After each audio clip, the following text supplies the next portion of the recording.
Hello, magandang umaga po sa inyong lahat at nandito naman po ang inyong kapatid at kaibigan na si Lolo Ben na nagbibigay sa inyo ng araw-araw na kwento. Alam niyo kahapon hindi ako lumabas dito sa lugar ko dahil umuulan. Nagkaroon po ng rainfall alert dito sa lugar ko at saka sa Metro Manila kahapon at saka kagabi dahil malakas po ang ulan. At tuloy-tuloy po ang ulan hanggang ngayon makulimlim.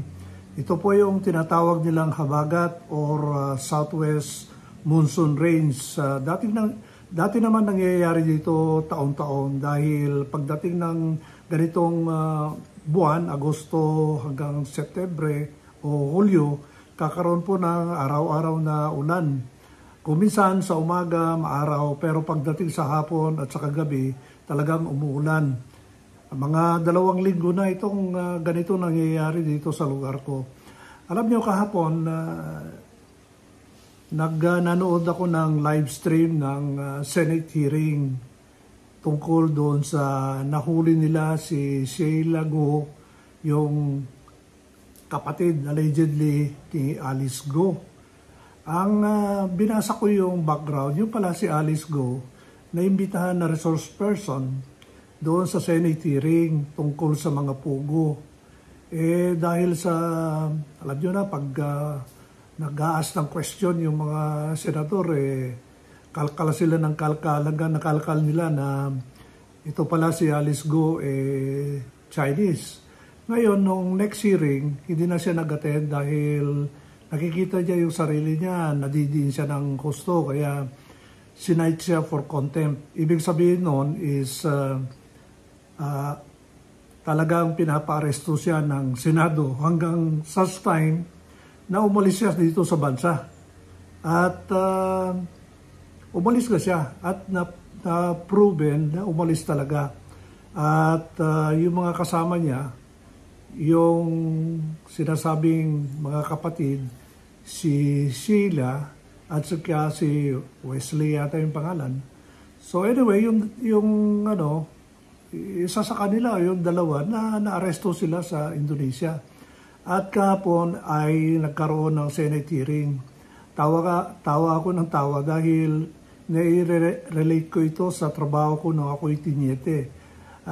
Kung hindi nyo alam, nung ako'y tinyete po, nagtrabaho ako under the National Intelligence and Security Authority.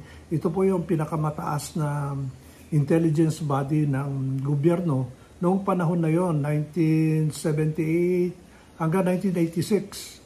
So ito po yung counterpart ng counterintelligence or Central Intelligence Agency ng Amerika.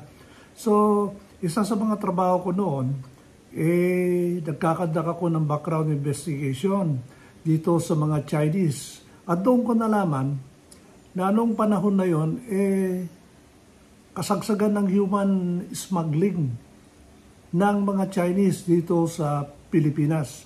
At alam niyo nung si Apo Ferdinand Marcos Sr., nung siya ay na-elect noong 1965 bilang presidente, merong mga bali-balita noon na number 1 supporter niya nung pagtakbo niya bilang presidente ay yung mga Chinese dito sa bansa.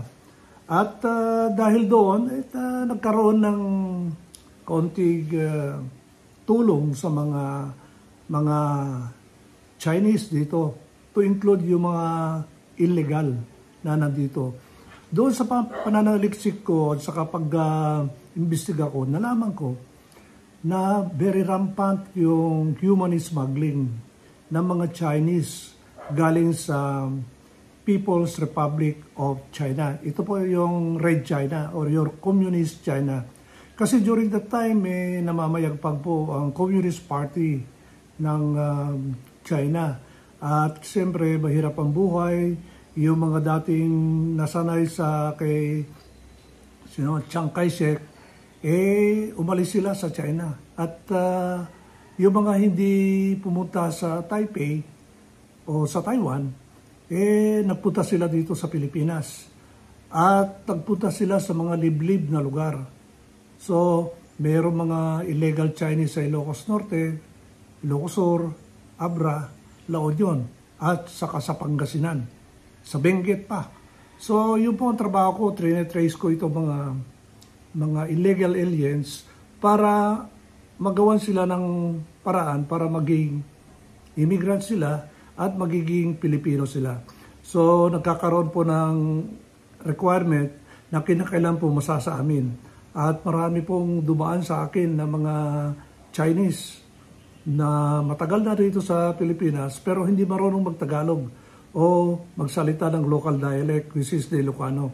So ngayon, nire-relate ko yung investigasyon ngayong araw na ito, ngayong panahon na ito dahil yun na nga, yung mga Chinese ngayon, bago naging popular itong Pogo, pupunta sila rito sa bansa natin gamit ng Chinese passport.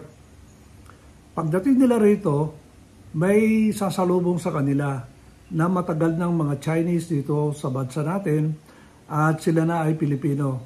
At ito ang nagiging foster parent nila. Okay? Kasi yung mga parents nila, yung mga biological parents nila, naiwan na sa China. At pagdating nila dito, sasaluhin sila ng mga Chinese din na Filipino citizen. So ganun po nangyari dyan, kina Alice Go, Sheila Go, Wesley Go. Lumalabas na sila magkakapatid pero hindi. Nag-advance na po ang technology ng human smuggling. Dati pinupuslit lang ng mga bangka yan eh. Merong mga malalaking vapor, bumababa sa maliliit na bangka, tapos kung saan-saan sila dadaong dito sa mga coastal lines ng ating bansa, lalong-lalo na dito sa Luzon. Ganun po ang nangyayari noong unang panahon. Pero ngayon, hindi na. Meron silang passport, darating sa Pilipinas, legally, as tourists, maya-maya, kukunin sila ng mga foster parents nila at dito na sila maninirahan at pinag-aaralan nila ang ating salita. Tagalog or kung hindi, kung ano yung salita sa kanilang probinsya. Kung nandun sila sa Ilocos, Ilocano. Kung nandito sila sa may Central Luzon, Kapampangan. Ganun po ang nangyayari dyan. So ito, doon lang sila sa lugar nila. Kaya nga ito magkakapatid na ito ay nasa farm. Yun ang sinasabi. So until such time na medyo marunong na sila magtagalog, at alam nila yung kultura natin, alam nila yung kung ano yung pagkain natin at saka mga bagay-bagay, doon na po nag-a-apply na sila ng birth certificate, okay, at passport. Kasi yung passport natin, ang kinakailangan mo lang naman dyan is birth certificate at saka yung picture mo.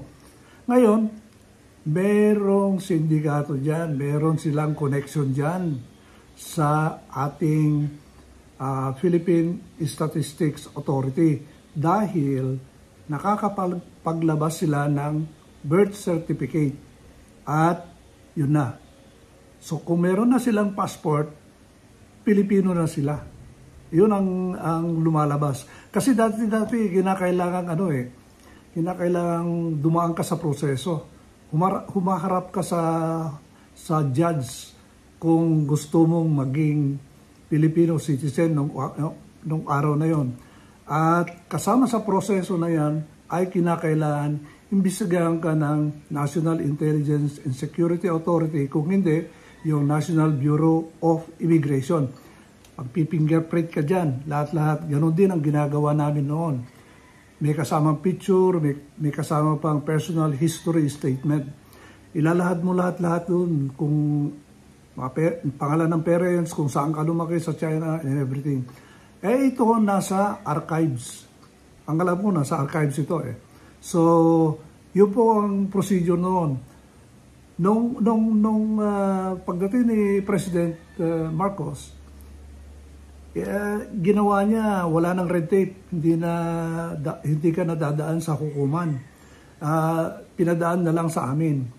At doon po ay nakukuha na nila yung kanilang Filipino citizenship at saka nagkakaroon sila ng passport, ng Philippine passport. So ganun po nangyayari ngayon.